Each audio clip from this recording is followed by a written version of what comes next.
இந்த படத்தில் ரன்வீர் சிங், அர்ஜுன் ராம்பால், சாரா அர்ஜுன், மாதவன், சஞ்சய் தத் ஆகியோர் நடித்துள்ளனர்.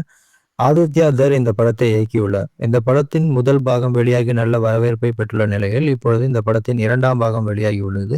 இது ஒரு இந்திய உளவாளி பாகிஸ்தானில் தன்னுடைய வீரதீர செயல்களை நிகழ்த்திய ஒரு உண்மை சம்பவத்தை அடிப்படையாக கொண்டு எடுக்கப்பட்ட படம்.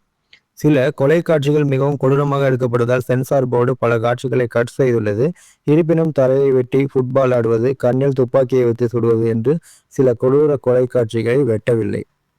படத்தின் நாயகன் ரன்வீர் சிங் இந்திய ராணுவத்தில் சேர முயற்சி செய்து வருகிறார். அப்பொழுது அவரின் குடும்பத்தினரை எம்எல்ஏ மற்றும் அவரின் ஆட்கள் கொடூரமாக கொலை செய்து விடுகிறார்கள்.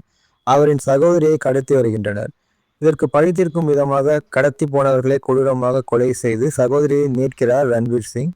கொலை குற்றத்துக்காக அவருக்கு தூக்கு தண்டனை வழங்கப்படுகிறது. அப்பொழுது மாதவன் ரன்வீர் சிங்கை கடத்தி துரேந்தர் ஆபரேஷனுக்காக அனுப்பி வைக்கிறார். அக்ஷய் கண்ணாவின் இறுதி ஊர்வலத்தில் இருந்து படத்தின் 2ஆம் பாகத்தின் கதை தொடர்கிறது. அக்ஷய் கண்ணாவின் சிம்மாசனத்தில் ஹம்சா அலியாக ரன்வீர் சிங் அமர்கிறார். அவரின் எதிரிகளையும் அவர் அழிக்கிறார். ஐஎஸ்ஐ தலைவரான அர்ஜுன் ராம்பால் ரன்வீர் சிங் ஒரு இந்திய உளவாளி என்று கண்டுபிடித்தாரா? பாகிஸ்தானின் சூழ்ச்சிகளை இந்திய பிரதமர் முறியடித்தாரா என்பதே இந்த படத்தின் கதை. இது மாதிரி புதிய திரைப்படங்கள் மற்றும் பிரபலமான திரைப்படங்களின் கதையை மிக சுருக்கமாக கேட்க விரும்பினால் நமது சேனலை சப்ஸ்கிரைப் செய்து பக்கத்தில் உள்ள பெல் ஐகானை கிளிக் செய்யுங்கள். மீண்டும் வீடியோ அப்லோட் செய்யும் நேரம் உங்களுக்கு உடனடியாக நோட்டிஃபிகேஷன் வரும். இந்த படத்தை காண வேண்டுமென்றால் கமெண்ட்ஸில் சொல்லுங்கள். இது மாதிரி வேறு ஏதேனும் திரைப்படங்கள் உங்களுக்கு கதை வேண்டுமானாலும் கமெண்ட்ஸில் சொல்லுங்கள்.